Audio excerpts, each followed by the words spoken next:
Hey, what's up amphibian fanatics, and if you watched my series finale analysis, then you should have seen this video coming, as you've already caught wind of the fact that both Amphibia and the Owl House will be suffering from episode shortages due to COVID, when I'm pretty sure it's just so Disney can save up on animation budget, but that's just a theory. However, all things considered, I skimmed through a great deal of episodes throughout the series all over again, and not only did it bring to my remembrance of just how hilariously interesting the whole adventure was, but also how not too much was left out and forgotten by its conclusion. It's honestly impressive just how much was answered, yet disappointing to notice the things that were unfortunately not within the show. Some things were quite noticeable, while others are things that we can just simply shrug our shoulders to without much care in the world. And so with all that being said, allow me to present to you all the unsolved mysteries of Amphibia, despite it still managing to surprisingly have a well done ending. Roll that film.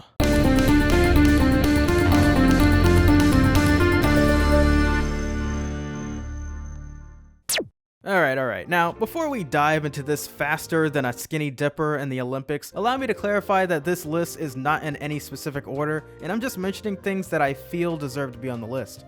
There we go, enough said. So first but not foremost is the history of Felicia Sundew, aka Ivy's mother, as we were given glimpses of just what she's capable of due to her past adventures before having to raise Ivy. And plus there's the strange advancement of her use in technology when you compare her to other frogs in town, as she's seen using bee phones as a way to communicate with her daughter. Now the last point mentioned may just be me over speculating, as it's more than likely just some regular bees that suddenly are capable of transmitting audio from one bee to another. However, her past adventures during her old travels remain a mystery, as well as the whereabouts of her husband, who may in fact have left her, which brings me to my next topic on the list in fact. Upcoming was the never before seen parents of both Marcy Wu and Sasha Waybright, especially Marcy's, as they are the literal cause of just why Marcy leaves in a panic and decides to run away from the cruel reality of potentially being left alone. With two daughters in the same friend trio suffering from two different things. One friend suffering from the fear of being forgotten, while the other suffers from the fear of being left behind. And as for Sasha's parents, we're aware of the fact that they're more than likely separated due to their separate addresses revealed within the Christmas special. However, it would have been nothing short of kind to at least be able to see just how both of them felt about not only their daughter's return,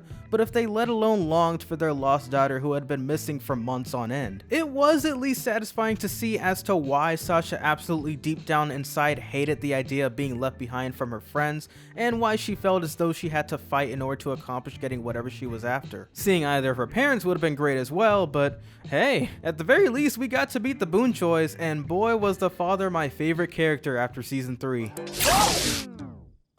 Next on the list may have been just a gag that was placed within the show to somehow make us believe that it was going to happen, but next is Hoppadiah's constant foreshadowed death throughout the show. Going far as back as season 1 episode 11 includes the likes of Hoppadiah being tossed into a pile of books when coincidentally holding onto one that reads the title Dies Alone. While if you were to jump forward to exactly a season later, season 2 episode 11, Hoppadiah has a night terror that includes long-legged creatures seemingly showing time events of his inevitable grim future. As Hoppadiah will first experience heartbreak, which leads to him crippling into emotional damage, soon leading to his very own demise. And if you still believe that this was all just a coinky-dink, then just go check out Anne's dream in the same episode when they dream in the same mysterious forest. Notice that her dream comes off as nothing more than an innocent candy dream about her being deceived into getting flavorful ice cream, when in fact it was a mere warning of Anne soon to be deceived by Andreas later that same season. Anne perceived to be deceived.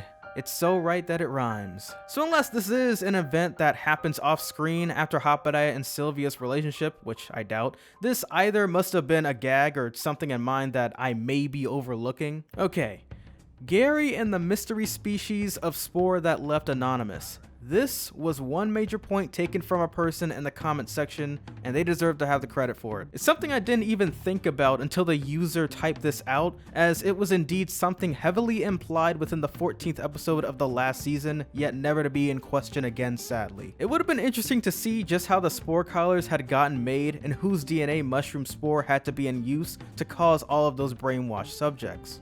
Alright, okay, so I know that I literally said in the very beginning that the list never consisted of having a countdown in order, but the last point is still number 1 for me personally. But before we carry on to our number 1 on the list, we got our honorable mentions to take care of for the time being. Honorable mention 1 is In Frog We Trust, as we have here in the US In God We Trust. Could it be that Amphibia actually has a godly frog that they invoke the name of throughout the show? It's a gag in many of the episodes with the characters exclaiming the quotes, "Thank Frog," or something like, "I swear to Frog," and makes you think, besides the deity known to be the creator of the gems, is there another being supposedly higher in authority or someone similar? Percy and Braddock. Clearly the last time we see these two memorable characters is within the season 2 episode Barrow's Warhammer, whenever Sasha disappoints them both after betraying their trust in her. Sure, they are mentioned at least in the last episode, with Sasha asking Grime to find them in order for him to say goodbye to them for her,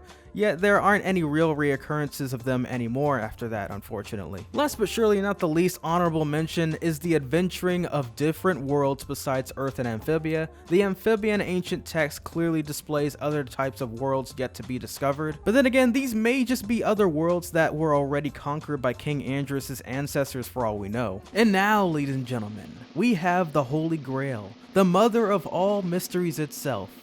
Leaf's friggin' research and artifacts found on Earth, seriously.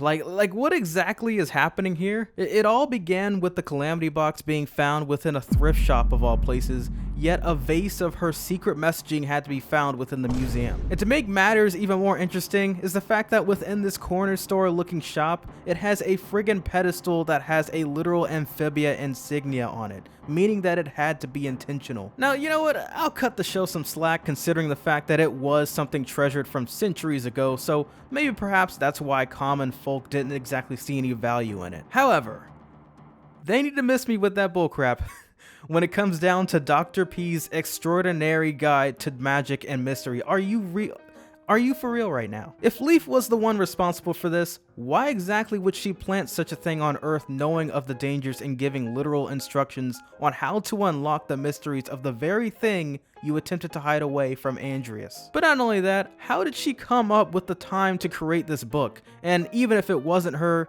that raises even more eyebrows, because how would they even know anything about the combinations on how to open the portal to another dimension other than her? But yeah, anyways, that's the video. I mean, those are my top questions of the show, and I wish we could have had a few of them answered, but once again, I definitely still believe that Amphibia will come out to have a better ending than the Owl House, as it got way less taken from it. Plus, before I go, I need to remind you all that no show is without some flaws, like how Dipper from Gravity Falls never told Mabel about Gideon's heroic sacrifice during the apocalypse, and it was never mentioned again.